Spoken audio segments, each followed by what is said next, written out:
This time we're taking a look at the highly anticipated frame arms girl Kagutsuchi Kou from Kotobukiya. Just look at the fucking character design, dude. This lady is thick as hell. And that gun doesn't come in the box. You see that big gun there? No, it doesn't. But oh man, the character design on this thing is out of this world. And it comes with 3 faces, decals, but no blank faces, which is weird because they always do that. The colors on her runners are interesting because it's like grayish brown, beige, and like dark browns with some black. Like, so the main armor pieces are like a light grayish brown, and then the dark pieces, like for her clothing and stuff, are like a really dark kind of chocolatey brown. Her hair is like an orangey yellow, like kind of cheesy color. There's a lot of dark pieces for like the black part. There's a lot of skin parts since she does show a lot of skin, and you'll definitely see that. Some different parts there for her legs, the wrist pegs, the little feet on her armor parts. These parts are pre-painted, like the neck and the head thing that she has on. Not too many hands, like 4 or 5. 3 pre-painted faces, the kind of open mouth, the smiling mouth, and then the sexy one.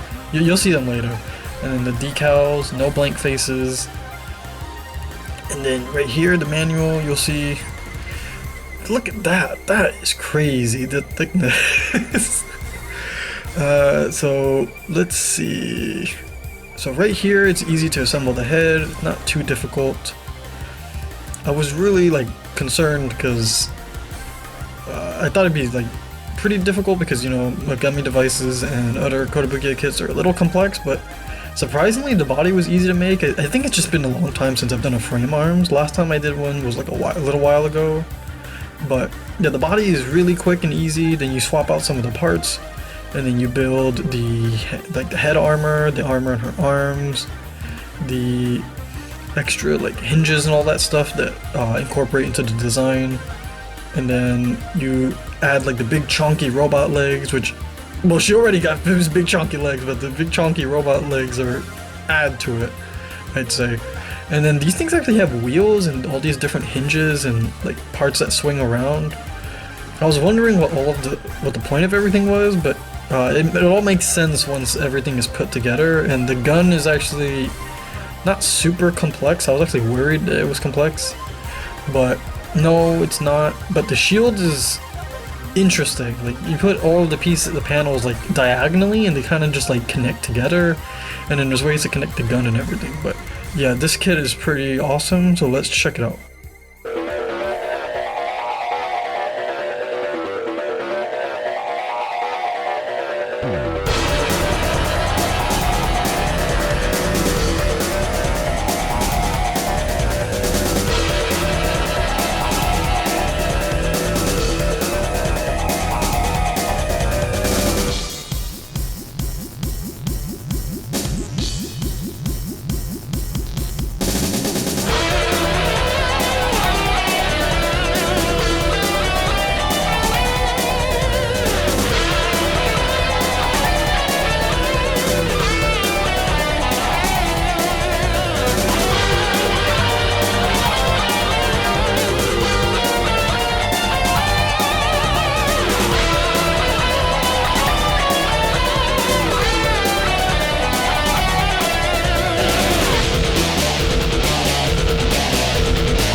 Alright, and Kagutsuchi Kou is finished, and just look at the size of this woman. That is a whole lot of woman there. There's a lot of cool armor parts, the giant fucking titties, the body, the big legs, everything. This thing is phenomenal. It has a lot of cool armor detail. Like, you could panel line it to like kind of bring out the details a bit more, but even without all that, like, you can see like the bulk, like with the big shield, the big gun, like the armor parts on the big shoulder pads, the giant like arm gauntlet things. Man, this thing just looks so great. It looks just as good as it did like in the promotional shots. I'm really surprised by that. But the articulation is also pretty good too. Not perfect, but the head can like lean back and forth pretty well. It's on a ball peg, two ball pegs. So top ball peg, you can move it all around. That neck doesn't seem to close that gap. I kind of don't like that, but you can shimmy. You can also lean it back and forth really well using both joints, so that's great. The arms are the most disappointing part, or at least the shoulders are, because they didn't take into account like the thickness of the body, I think. So it can go up pretty high, like to the side, and obviously you can rotate it up and forward and back really well. So that's good. The bicep can rotate perfectly fine, no problem there. The elbow range is pretty good. It could be a little bit better, but I think it's perfectly fine. The wrist has pretty much unhindered range due to the way they arranged it, but the ball hinge is kind of small compared to the actual wrist. Like, you see the size not really lining up there. Not the biggest problem, but whatever. The big problem here is the shoulder. Look at this. The shoulder range does not go as far as it should. Like, she can kind of only bring her arms straight. Kind of straight, which is a huge bummer, because it'd be great to put her in different poses, but no, the shoulders are sadly limited. But the torso can go pretty far, like lean pretty far back, but it gets gappy. You can kind of hide it. And then leaning forward is decent, which I don't think is that bad. And then if you combine it with both joints, side to side is pretty good. Nice ball rotation. It's a ball hinge sort of thing, like all Kotobukiya kits. Nice rotation. It can pop off, but you can just put it back. So everything works together. And then the legs are a bit tricky because of the ball system that they put on the waist. You can kind of kick it all the way 90 degrees, but you have to really mess with it, which is annoying, but it can work. I still think Megami Device has a better leg setup, but this does work even if you have to twist the leg. The knee bend is really good, but not Megami Device level of good. That one's still the best. Thigh rotation is fine. You can't kick back because of her big butt cheeks, so that's unfortunate. You can kick out to the side fairly well, but that's, I don't know, it could be a little bit better. Megami Device has like perfect splits. And then there's a boot swivel, like ankle swivel there, and then toe hinge. So you can rotate that, so that's pretty cool. And then here's the big part everybody likes about this thing. You can move the boobies! The big titties can move, this is amazing. Look at this! Swapping the armor parts is actually pretty easy. So you just swap the bangs, and then you put this set of bangs on with her giant like rhino beetle fucking headpiece, and then you swap the arms out. That's fairly fine, like easy. You can just take out the forearms and then swap it out with the different ones. You put her like backpack sort of thing with the shoulder pads on. That's fairly easy with the peg hole on the back of her upper torso. Then you connect the arms to like those little sockets at the end there. Removing the legs is fine, but the problem is that that little gray-brown piece on the top of her like stockings, you have to remove those too, because the peg that connects to the leg is on the actual bottom part of the leg, not the upper thigh. But you can just swap it out, it's not too difficult. And then that back piece that goes on her lower back, I don't understand the point of that, but it is useful. You put the shield on her hand. The gun is a bit difficult because I don't know why the grip doesn't seem good enough. And trying to fit it through the handle is a little annoying. Like, she has a bit of a weak grip on it, but it could be worse. And then you have to like pry open and take out the skin part on the chest, and then put the boob armor thing in between, and then have her paizuri the fucking armor piece, which is hilarious. So that's how she keeps it there. Now you can still move the boobs too, which I think is funny. So the head range is still perfectly fine, nothing really gets in the way. She just kind of bumps into the chest thing, so everything's fine there. The shoulder pads are on like a swivel, so one is like two swivels, so you can kind of just move them around. That spins around, so Oh, and the shoulder plates themselves are connected to a ball joint, so you can kind of just freely move them around. So they designed these really well. I'm actually really surprised. So they don't get in the way at all. You just kind of have to readjust them when you're posing. Arms have no problem at all. They can still function exactly the same. I figured that they would have a problem, but nope. Side to side is still exactly the same. The only thing I guess would be the elbow, since the arms are a bit bigger. It kind of reduces the range, but it's kind of hard to tell just because of how bulky they are. And you can still actually get additional movement by moving the arm thing there on the forearm. And then the wrists are the same. You can still move the boobies, just in case you needed to know that. Torso can go all the way back, which is fine. Goes forward about the same, so no real differences in the articulation there. Same with the, the hinge thing that they have on the lower torso. The leg can kick out all the way. You're gonna think that the leg isn't able to bend its knees super well because of the wheel that's on the back of the leg, but you'll see right soon that it's not a big deal. Thigh swivel still perfectly fine. Even with the big chunky legs. You can see right here, the wheel, it's going to prevent the range from being exactly what you want. So it only bends a little bit, which I thought was like, oh shit, that's horrible, hold on. But if you grab the wheel piece, move it back down, and then bend the knee, you actually get a really good knee bend considering the design of the robot. And then you can hinge the ankles really well and put it all the way forward, move the toes, you can move it back, and then the wheels, you can actually use them for support, and the wheel moves even though it's not like rubber. And then you can put these plates on her feet for more stability to kind of make it look like she's sliding.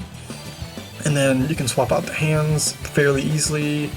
They only give you 3 wrist pegs, so I don't know why, but yeah, putting the hand with the gun fairly flimsy and it falls out easily. So use this hinge piece on the gun weapon arm thing, and then you can connect it to the gun, and then she has a much more stable grip, which I think is actually really well thought out. And there's actually another way you can connect it, and you'll see in a second. So you disconnect this, put the armor hinge thing back in, like the stability thing, and these little like hinge swivel things that they have on the back, you can kind of rotate that around. It's like a really long extended arm, and then you connect the gun hand back into the wrist peg, and then you can put that like gray piece and plug it into the same port that the armor thing went into, and then that's for even more stability. And if you have any of the other guns, then it makes it a lot easier. And she comes with a separate type of hand with 2 different wrists, so it's a vertical hinge that doesn't have 360 motion besides like rotation, besides spinning it around.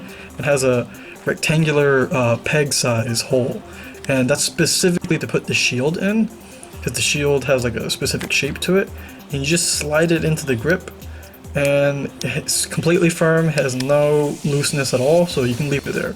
So overall, I think Kagutsuchi Kou does live up to the hype that the Japanese community was giving it. It doesn't pose the best just because some of the armor, she has some loose joints, so it's a bit hard to keep her stable, but overall I think this thing is pretty fucking awesome. And yeah, it's a bit bulky and limited when you have everything on, but it's so cool to have this sort of thing. Like, she's like this big armor core looking anime girl, which is so cool. The boobies move, which is amazing. Like, you can just make it look like she's holding them up and then dropping them down and leaving them hanging. Like, oh my god, this is such a great feature. And you can get really creative and expressive with the way she's holding her boobies and everything. And man, if this is the future of Kotobukiya kits with movable boobs, please, because the Taimanin hentai action figures had that feature too, and it was amazing. And what was it, the other one, the Lania Dark Advent had like the soft, squishy boobs. Like, we need to incorporate all of this shit together. But man, the thickness is amazing. Like, she has great body proportions. She's really fucking tall for some reason. Like, compared to your average Bishoujo female model kit, like other Megami devices or other frame arms girl, she's really freaking tall for no reason. I don't know why. And I heard that the new Galholic Nanaho is also really tall, and apparently is taller than Kagutsuchi Kou even with the armor on, and I'm like, whoa, are we just changing the scale now on these things? I don't understand what's going on. That's kind of wild. Like, hey, I like big tall women, so I'm all in on that. That's perfectly valid with me. But real quick, she actually does have some other stuff besides like all the bulky armor. She has some open palm hands. She also has like some grippy hands, like one for the guns or for other stuff. So this is like a general use type of hand. She has fist hands, because, you know, she's probably gonna punch the hell out of you. And then of course she has gun holding hands. She also has like kind of grippy hands, which I think is kind of cool. And then she also has her other wrist peg that's like a vertical hinge for the shield and maybe for something else, I'm not sure. And then she has like her smiley, sweet looking face, which I really like. Then she kind of has like her shocked, like surprise face, or her mouth open. And then she has like that really seductive, like starry-eyed, like sexy face. And man, this thing, I think, knocks it out of the park. Like, I do have my nitpicks with it, but I think I can overlook those things when it's such a looker and when it can pose as well as it can, even with some of the limitations it has. Yeah, it won't be able to pose as well as like the Punimofu Mao Megami device and some of the other like Kotobukiya kits like Megalomaria, but get this thing, like, please. It's not that expensive either. It's like, in the US it's like $80, maybe $90, which is a little bit overpriced, but in Japan it's like $50 to $60 something, and if you can get a good deal on shipping and tax and tariff or whatever, I suggest you get it. But if you have to pay US prices, which might as well end up being the same, I guess, I totally recommend it.